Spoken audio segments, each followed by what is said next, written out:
How are you doing? Very good, very good. We hopefully will get a video picture of you while we're chatting. But Simon, we know that there was quite a big day for the Boks early on today. It was a captain's run. What did you make of it? What's the mood in camp? One, and two, do they know about this surprise of the induction of Nelson Mandela into the Hall of Fame?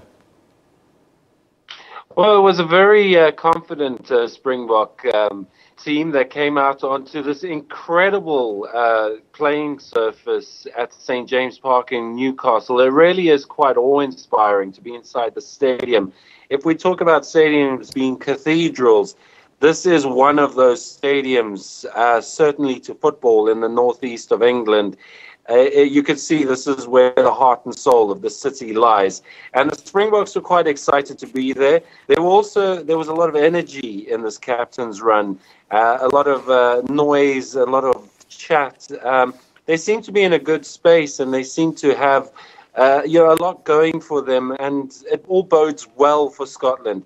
Now, in terms of Madiba, I think, yes, they do know about the special award that will be conferred on the posthumous president.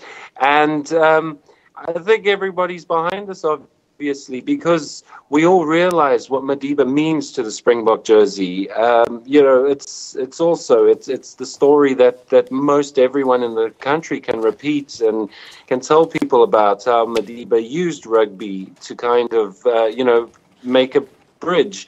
And it's only right that this happens. Why it's happening in Newcastle before the Scotland match is another story, but I suppose there are links, if we could try and draw some.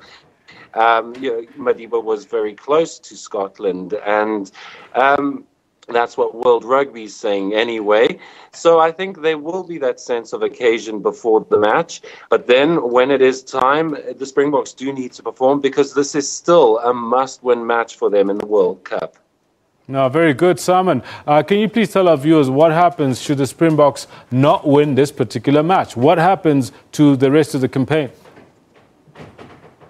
Well, then they have to sit tight and wait and see, because Scotland obviously plays Samoa. Samoa, they have their own, chance of trying to get through.